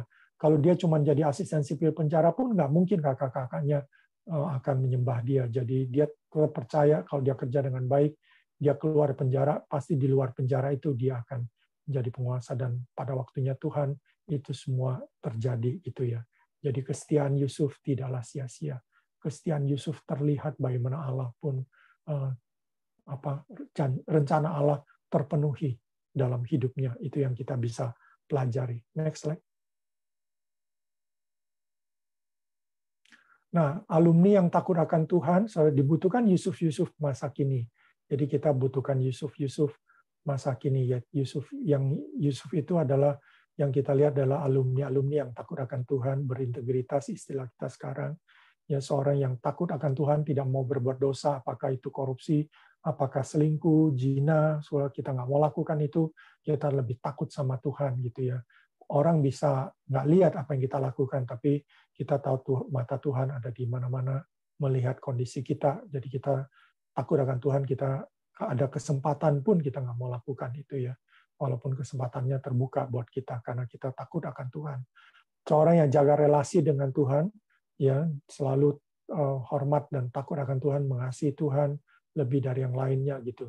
Seseorang yang setia menaati, menghidupi panggilan Tuhan dalam profesi dan keluarga ya. Kalau Yusuf dia dipanggil jadi budak pun, waktu ditempatkan jadi budak pun, dia melakukan dengan setia, dia mengerjakan tugas-tugas sebagai budak dengan setia. Waktu dia dijadikan narapidana, dia tidak menjadi narapidana cuma duduk-duduk dan tidak mau kerja, tapi dia kerja, saudara, dengan baik. Ya kan, demikian juga kita sebagai alumni, saudara, apapun profesi yang Tuhan percayakan pada kita sekarang ini, kita akan lakukan panggilan itu dengan setia. Juga kalau Tuhan panggil kita untuk berkeluarga, ya kan, sebagian besar kita akan berkeluarga, kita juga melakukan dengan setia panggilan itu, mentaati panggilan itu dengan setia, yaitu untuk jadi garam, untuk terang, saudara, dimanapun kita ditempatkan, itu jadi berkat, ya, berkat buat keluarga, berkat buat gereja, menjadi berkat dimanapun. Itu yang kita juga udah percaya lewat pelayanan kita di kampus, ya kan, kita sadar bahwa Tuhan memenangkan kita, Tuhan bentuk kita menjadi mengalami pemuritan di kampus, untuk menjadi seorang murid Kristus yang nantinya menjadi profesional, yang menjadi berkat maupun menjadi garam dan terang dimanapun Tuhan tempatkan kita, gitu ya. Next slide. Ya, sebagai penutup, saudara, Sumut dan Indonesia membutuhkan alumni seperti Yusuf yang bisa memberi solusi bagi berbagai permasalahan bangsa kita ini. Kita bersyukur sekarang ini, walaupun presiden kita bukanlah seorang yang sempurna, dia manusia biasa, tapi kita bersyukur bahwa dia dipilih Tuhan ya saat ini. Dia tidaklah radikal, dia bukan juga koruptor yang seperti sebelum-sebelumnya gitu ya. Tentu kita nggak bisa berharap bahwa dia sempurna dalam segala hal. Bahkan kita tahu dia sangat punya banyak kelemahan, kekurangan. Dia bukan seorang yang fasih lidah, ya mungkin seperti Musa bukan seorang yang fasih lidah, bahkan dia mungkin tidak sehebat Musa dalam hal kepemimpinan. Tapi Tuhan, kita bersyukur Tuhan panggil dia, dan di zaman dialah kita lihat bahwa kita orang-orang Kristen sekarang ini bisa berperan begitu ya, bisa berbuat banyak. Di zaman dialah kita lihat sudah mulai orang-orang Kristen bisa jadi ASN, masuk di banyak tempat ya, rumah sakit pun sekarang. Dulu itu rumah sakit kita tahu di beberapa tempat hampir nggak ada orang Kristen ada di sana. Ya kan, di tempatnya Kak Lydia itu hampir nggak ada orang Kristen, sangat sulit orang Kristen yang bisa diterima. Kalau yang dokter obgyn semua jangan berharap Kak Lydia bisa diterima karena Kak Lydia tuh bidangnya kering gitu. Kalau bidang kering mereka masih oke lah, nggak ada duitnya di situ, dikasihlah jadi dokter di situ gitu. Tapi yang basah punya dokter anak, dokter obgyn semua nggak ada yang Kristen gitu ya kan, yang bisa masuk di situ. Tapi sekarang kata Kak Lydia udah terbuka banget, banyak orang Katolik, orang Hindu, orang Kristen bisa masuk gitu ya kan di rumah sakit dia. Jadi lebih terbuka sekarang. Jadi kita harus masuk ke dalam institusi dimanapun sekarang ini kita dibukakan Tuhan, kita masuk dan kita jadi garam di situ, kita menyelamatkan bangsa negara kita menyelamatkan institusi maupun lembaga-lembaga ada dari kebangkrutan, dari kemerosotan. Kitalah masuk untuk merubah itu semuanya gitu ya. Kita coba. Demikian juga untuk gereja dan keluarga, kita sangat membutuhkan pemimpin-pemimpin yang baik, saudaranya seperti Yusuf, seorang yang takut Tuhan, seorang yang mengasihi Tuhan, dan juga mengasihi keluarganya.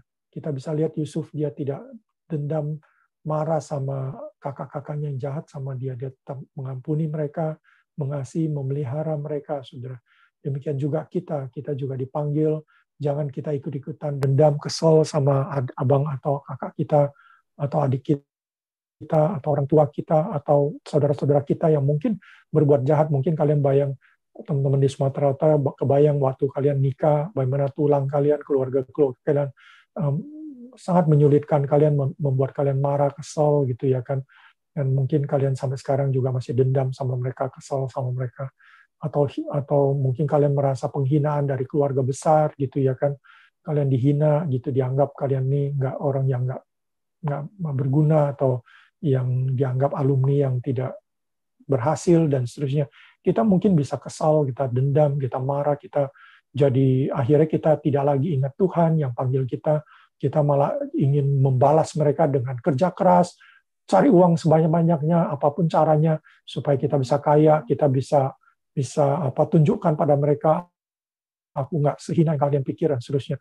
Janganlah kita dendam seperti itu, nggak usah. Ya kan, sudah ampuni mereka. Jadilah seperti Yusuf, bisa mengampuni kakak-kakak, bahkan Tuhan kakak-kakaknya diampuni, mereka dikasih, mereka dipelihara, mereka itu semua. Dia tidak membiarkan mereka mati kelaparan gitu ya kan, tapi dipelihara oleh Yusuf gitu. Mari kita juga berbuat demikian terhadap orang tua kita yang mungkin pernah membuat kita sakit hati, dendam kita, pahit bahkan kita sama keluarga kita, atau sama keluarga besar kita, atau sama bos kita, atau sama teman kita, bahkan mungkin yang Anda pernah ngalamin teman baik Anda yang sangat baik sama Anda, tapi satu waktu berbuat sesuatu yang sangat menyakiti Anda, sangat merendahkan Anda, sangat membuat Anda sakit hati banget sama dia, ya, pahit banget sama dia gitu. Mari kita ampuni, saudara. Jadi Yusuf pada masa kini untuk mengampuni sama kita. Ingat bahwa Tuhan bisa memakai semua itu untuk kebaikan kita. Ya, kalau saya ingat juga masa lalu saya mengalami beberapa kepahitan gitu.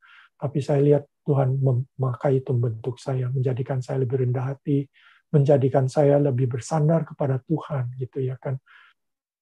Kegagalan yang kita alami bukan untuk membuat kita terpuruk, tapi kegagalan itu justru memacu kita untuk maju, untuk membuat kita makin berkualitas ke depannya, makin mengandalkan Tuhan dalam segala pergumulan yang kita hadapi gitu ya kan. Jadi kita bisa belajar ya Yusuf untuk bagaimana kita di keluarga kita, di gereja pun sama saudara gereja pun kita sangat sulit mengharapkan orang-orang tuh semuanya kayak malaikat gitu ya. Enggak, kita juga di gereja bisa mengalami hal-hal yang buruk, yang kurang baik gitu, bisa ngalamin semua itu. Tapi mari kita datang untuk jadi berkat, kita bukan untuk akhirnya kecewa dengan gereja, meninggalkan gereja, tapi kita menjadi berkat di gereja itu. Kita kita mau membawa berkat Tuhan kepada gereja, membangun gereja Tuhan. Sumut Sumatera Utara mungkin kalian juga mengalami bagaimana kesulitan yang kalian alami di tempat kerja, ya akan menghadapi orang-orang mungkin kadang-kadang kesel karena mereka sama-sama sesuku sama kita bisa bahasa mereka, tapi mereka menolak kita, mereka tidak mau menerima kita, dan seterusnya. Kalian mungkin juga bisa kesel, sehingga kalian pikir, forget it lah dengan Sumatera Utara, kita tinggalin Sumatera Utara, kita pindah ke Amerika aja gitu, atau pindah ke Australia. Jangan teman-teman, Tuhan mungkin tempatkan kita di sana karena Tuhan punya rencana yang besar buat Sumatera Utara gitu.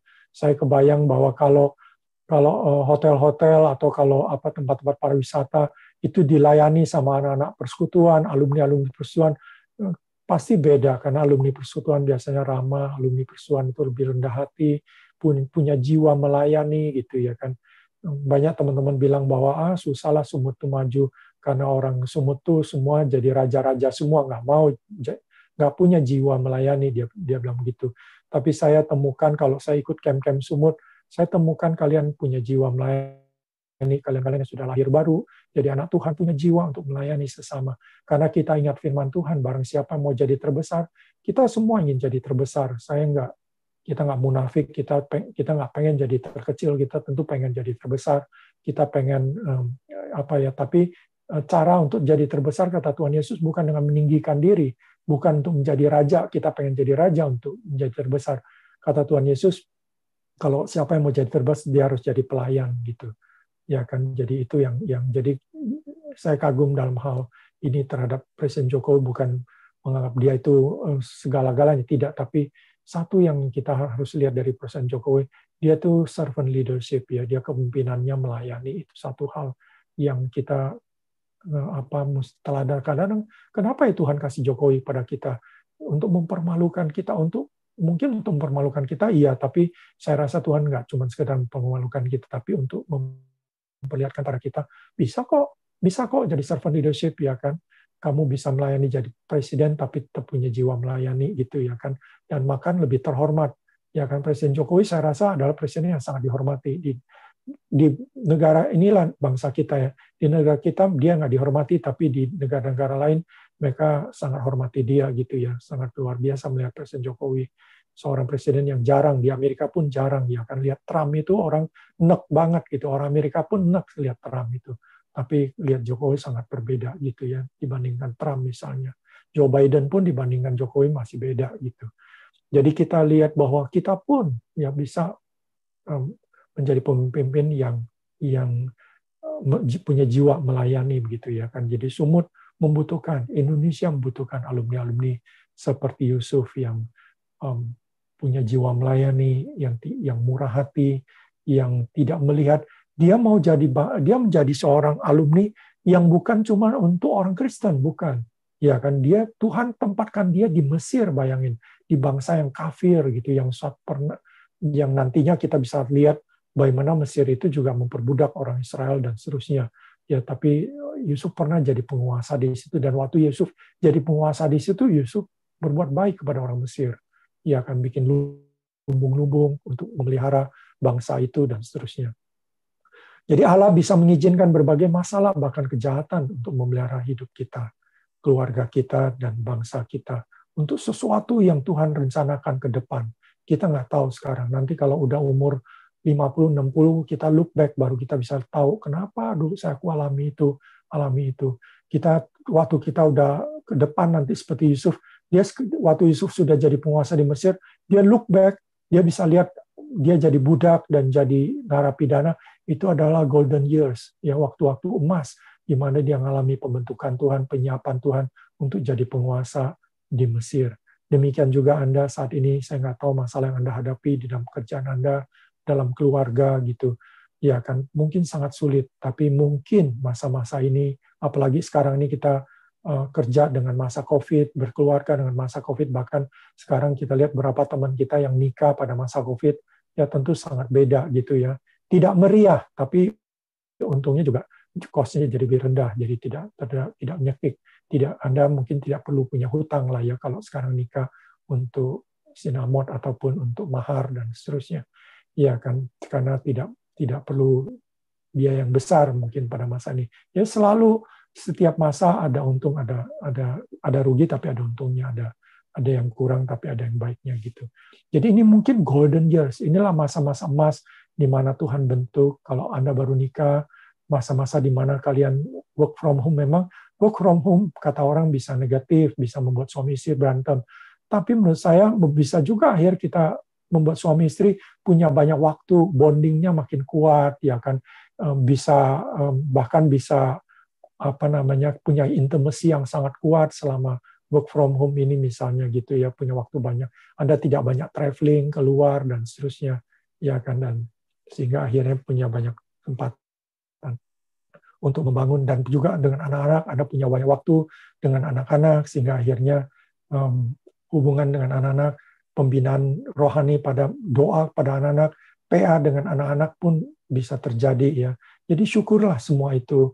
Ya, ini golden years pembentukan. Nanti setelah 20 tahun kemudian, 30 tahun kemudian Anda baru bisa melihat semua ini dalam rencana Tuhan. Manusia merekarka yang jahat gitu ya kan, bahkan virus merekarka yang jahat, membunuh banyak manusia, membuat susah hidup manusia, tapi Tuhan bisa memakai virus COVID-19 merekarka yang kebaikan buat kita. Karena itu kita harus bersyukur. Jadi yang penting Anda mengerjakan dan menekuni panggilan Anda dengan baik dan setia. Jadi kerjakanlah dengan baik dan setia. Itulah yang penting kita lakukan. Kita harus bersyukur dalam kondisi sekarang ini. Jadi karena Tuhan tidak meninggalkan kita. Jadi kalau kita bertanya di mana Tuhan, Tuhan tetap menyertai kita. God with us. God with him, Yusuf, and God with us. Tuhan bersama kita. Kalau Tuhan bersama kita, maka kita akan berhasil, kita akan lewati semua ini dengan baik, dan akhirnya rencana Tuhan akan terjadi. Seperti Yusuf, waktu remaja dia sudah dapat mimpi bahwa dia akan jadi penguasa nantinya, walaupun nggak jelas penguasa di mana, tapi mimpi itu tergenapi. Sekarang mungkin kita nggak dapat mimpi, tapi kita sekarang tahu bahwa Tuhan sedang mempersiapkan ya kan sesuatu di masa depan bagi kemuliaan Tuhan. Saya bacakan dari Amsal 11 ayat 10, dikatakan bila orang benar mujur, beria-rialah kota, dan bila orang fasik binasa, gemuruhlah sorak-sorai. Jadi sadikim, orang yang benar, orang benar sadikim. Itulah kita jadi alumni, kita dipersiapkan untuk jadi sadikim. Kalau sadikim ini mujur, artinya sadikim ini akhirnya bisa jadi penguasa dimanapun, mungkin di kantor, atau di kecamatan, atau di kabupaten, atau di provinsi, atau di nasional. Kita bisa menjadi penguasa-penguasa menjadi pemimpin, ya kan, punya pengaruh, maka berhiarialah kota, ya kan. Artinya sejahteralah kota itu. Artinya kita bisa bersyukur karena punya pemimpin yang baik. Itulah yang menjadi mimpi rencana Tuhan melalui kita jadi pemimpin. Waktu kita ikut mahasiswa, student today, leaders tomorrow, itulah yang kita harapkan. Kitalah disiapkan Tuhan untuk jadi pemimpin di gereja, jadi penatua nantinya. Dan kalau kita jadi penatua, beriarilah gereja itu, karena kita akan setia kepada Tuhan untuk gereja itu. Bagaimana gereja itu akan melakukan pekabaran Injil, melakukan pemuritan yang baik, pembinaan yang baik, ya akan pembangunan jemaat yang kuat, bagaimana gereja itu punya misi yang kuat untuk masyarakat sekitarnya, sehingga menjadi kesaksian yang baik. Kalau kita sekarang waktu mahasiswa student, leaders tomorrow, kita menjadi pemimpin di kantor, ya kan, di lembaga, di institusi kita jadi pemimpin, maka kita juga punya dampak menjadi berkat yang besar di situ, ya kan, baik untuk menyelamatkan uang dengan kita tidak korupsi, ya kan, atau kita menyelamatkan lembaga itu dari keterpurukan dengan pengelolaan yang baik, ya tentu kita terus bertumbuh berkembang. Kita nggak, kalaupun saat ini kalian kerja merasa kerjaan itu tidak nyaman, belum impian kalian gitu, ya kan, mungkin kalian ini masih seperti Yusuf waktu dibuang jadi budak ataupun dibuang menjadi narapidana, mungkin masa-masa seperti itu, tapi jangan kecil hati. Tuhan sedang menyiapkan Anda untuk sesuatu yang besar pada waktunya. Yang penting Anda setia seperti Yusuf, setia untuk tidak berbuat dosa, tidak berzina, tidak melakukan korupsi, tidak melakukan hal-hal yang buruk, ya kan, tidak membuat citra Anda buruk, ya seorang yang pemalas, tidak bekerja dengan baik. Everyone, Mari kita berdoa. so good to be with you today. The Bible says, Terima kasih Tuhan untuk pagi ini kami dapat merenungkan sebagian dari firman-Mu tentang Yusuf, seorang tokoh yang mungkin dari sekolah minggu kami sudah dengar, tapi hari ini kami bisa melihat Yusuf dari kacamata atau perspektif seorang alumni. Bagaimana kami sekarang sebagai alumni, kami sekarang sudah bekerja, mungkin kami sekarang tidak bekerja pada tempat yang ideal, masih banyak masalah, bahkan dengan gaji yang kecil, dengan permasalahan yang banyak, tapi kami bersyukur sekarang kami bisa melihat kami tidak seburuk Yusuf, karena Yusuf jauh lebih parah dari kami. Dia dari keluarga yang begitu nyaman, begitu enak, masa depan begitu cerah, menjadi salah seorang pewaris dari orang tua yang cukup kaya dengan ternak yang banyak, tapi dia harus menjadi seorang budak yang jauh lebih buruk dari kondisi kami yang sekarang ini tidak jadi budak, hanya mungkin sekarang kami belum menduduki posisi yang tinggi di kantor, tempat kerja kami belum dapat kerjaan yang gajinya mencukupkan, ataupun pekerjaan yang menyenangkan, belum memiliki banyak wewenang, lebih banyak kewajiban yang harus kami lakukan, dan mungkin kami bahkan sekarang ini mengalami semacam banyak belenggu, seperti jadi budak dari perusahaan, atau bahkan kami mungkin seperti dipenjarakan dalam pekerjaan dengan work from home, kami seperti terpenjara, tapi kami bersyukur kami masih tidak seburuk Yusuf yang benar-benar masuk penjara karena difitnah Tuhan. Dan karena itu tolonglah kami tetap bisa bersyukur, tolonglah kami seperti Yusuf tetap percaya bahwa mimpi yang Tuhan bukakan, visi yang Tuhan bukakan untuk jadi seorang yang lebih berdampak, untuk memelihara satu bangsa yang besar, akan terjadi, sehingga kami tidak terpuruk, kami tidak jadi kecil hati, putus asa, kami terus maju, kami terus sukacita, kami mengerjakan panggilan Tuhan dengan setia, sehingga pada waktunya Tuhan, kami akhirnya akan menjadi terang dan garam dimanapun Tuhan tempatkan. Kami akan berdampak besar, memelihara keluarga besar kami, memelihara bahkan masyarakat luas kami, bahkan memelihara bangsa negara Indonesia ini, bahkan terlibat dalam pemeliharaan dunia ini. Tuhan, dengarlah doa kami naikkan untuk semua kami yang ada di tempat ini Tuhan. Kami tidak tahu pergumulan yang kami hadapi saat ini. Teman-teman kami banyak mungkin sedang mengalami banyak permasalahan yang dihadapi. Kiranya kejadian yang diceritakan dan dicatat di Alkitab tentang Yusuf menjadi satu pembelajaran yang indah buat kami pagi ini, yang akan menguatkan kami, yang akan mengukuhkan kembali kami untuk tetap setia kepada Tuhan, untuk tegar, untuk sukacita dalam kondisi kami ini, untuk tidak murung, untuk tidak kecil hati, untuk tidak pahit, untuk tidak putus asa. Tapi kami bangkit dari semua ini. Pagi ini Tuhan menjadi bangkit kami dari keterpurukan kami, dari segala ketidakmujuran sepertinya yang kami hadapi. Karena ketidakmujuran kami, kalau Tuhan sertai kami, Tuhan lindungi, akan menjadi mujur seperti yang dialami Yusuf. Walaupun jadi budak, karena Tuhan sertai, dia mujur, dia diangkat jadi penguasa di rumah itu. Walaupun dia sekarang narapidana, tapi karena dia kerja baik, bersikap baik, dia diangkat jadi asisten sipir penjara. Bahkan pada waktunya, dia akhirnya menjadi penguasa di Mesir. Kami percaya itu Tuhan bisa terjadi dalam hidup anak-anak-Mu, para alumni Sumut ini Tuhan, sehingga mereka pun nantinya pada waktunya Tuhan akan genapi rencana-Mu dalam kehidupan setiap kami. Terpujilah Engkau Bapa, dimuliakanlah Engkau dari sekarang sampai selama-lamanya. Dalam nama Tuhan Yesus, Tuhan dan Juru Selamat kami yang hidup. Amin. Selamat hari Minggu, Tuhan berkati semua teman-teman, kiranya Tuhan yang dimuliakan. Amin. Saya kembalikan pada MC. Terpujilah Allah kita atas kebenaran firman-Nya yang baru saja kita dengarkan bersama-sama.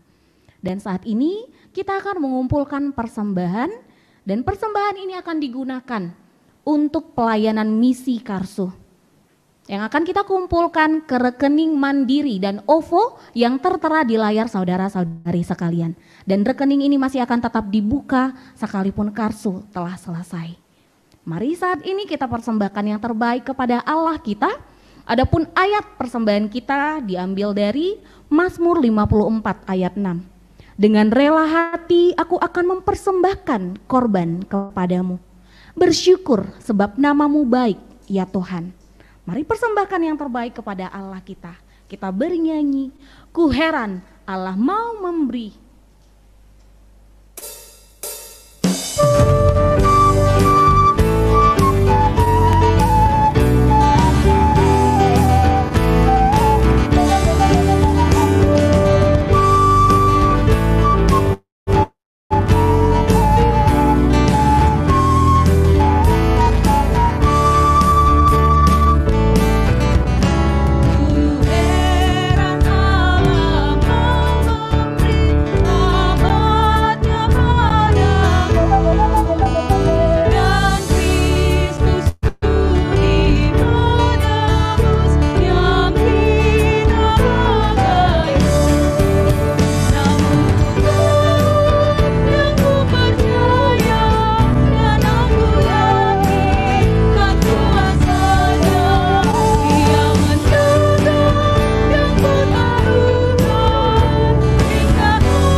Saat ini kita berada di penghujung ibadah kita.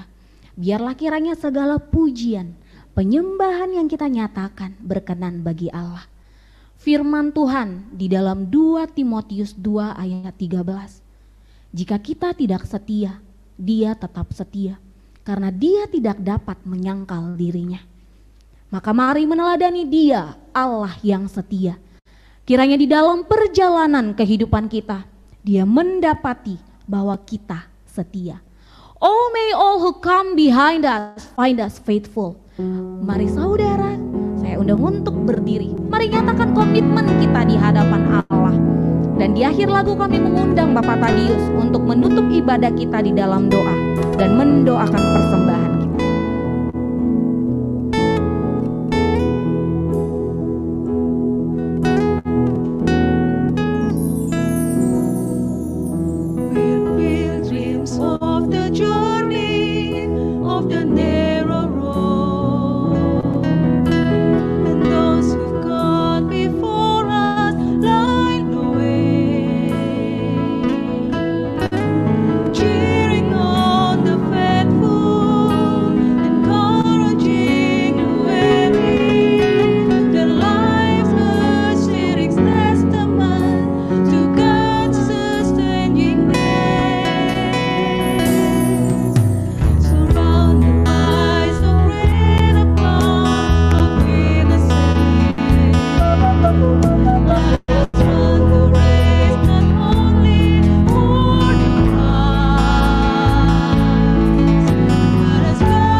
Mari kita berdoa.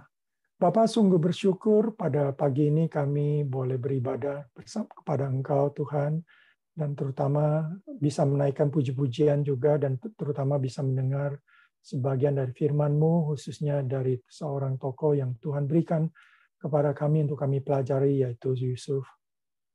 Pengalaman dan luar biasa Engkau bahkan memberi pengalaman Yusuf yang sangat ekstrim, yaitu dia menjadi seorang budak, seorang narapidana, hanya untuk memperlihatkan kepada kami kalau seorang budak dan narapidana pun tidak akan bisa menghalangi pekerjaan Tuhan, rencana Tuhan dalam hidup Yusuf, bahwa tidak ada yang mustahil bagi Tuhan, seperti juga yang dialami oleh Abraham, bahwa dia sudah tidak lagi bisa punya anak karena sudah tua, tapi bagi Tuhan tidak ada yang mustahil, bahwa janji Tuhan dan rencana Tuhan untuk memberikan banyak anak kepada Abraham bisa tergenapi. Banyak keturunan kepada Abraham bisa tergenapi, dan itu benar tergenapi.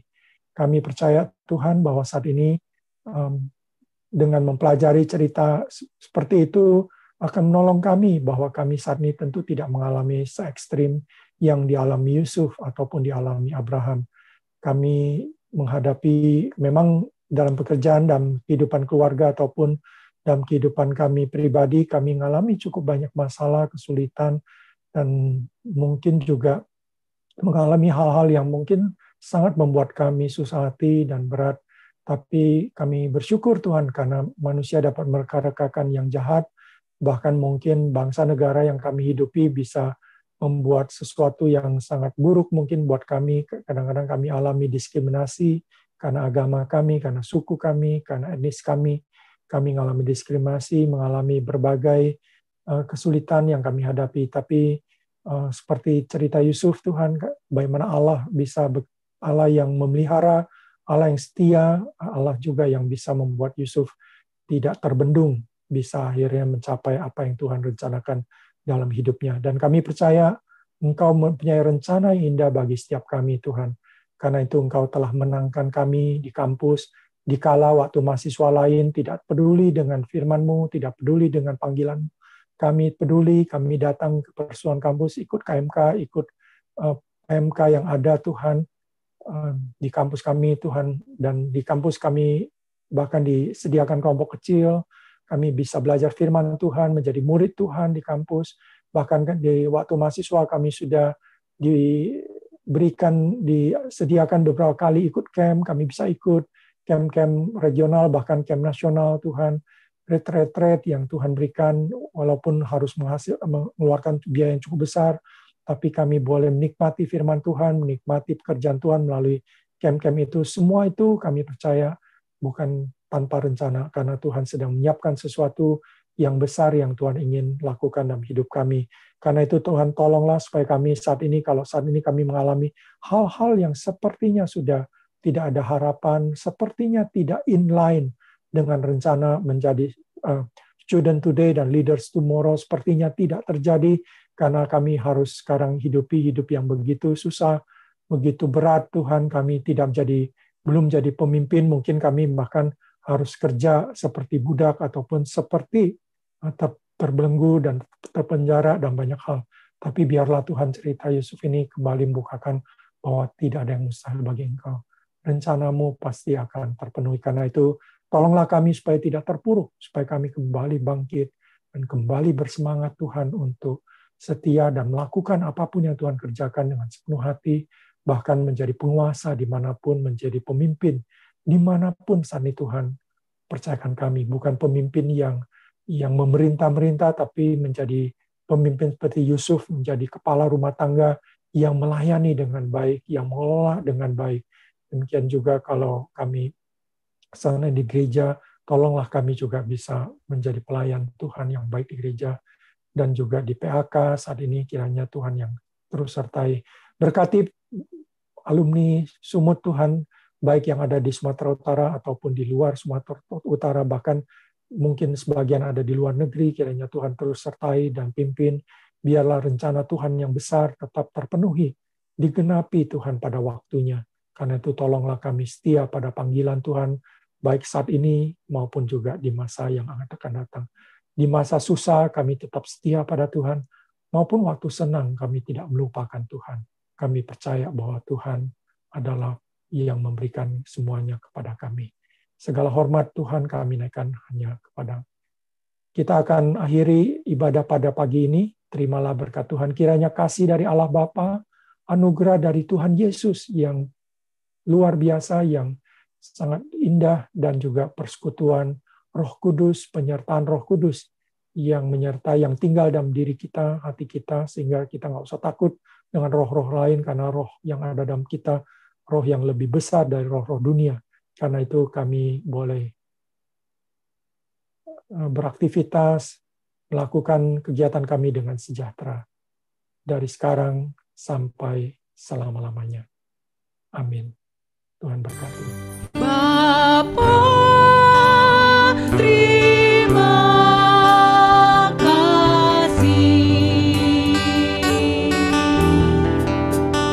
Bapa, terima kasih.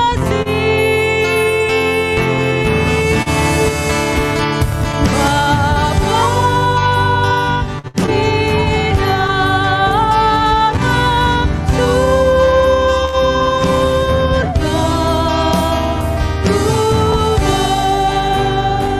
berterima kasih.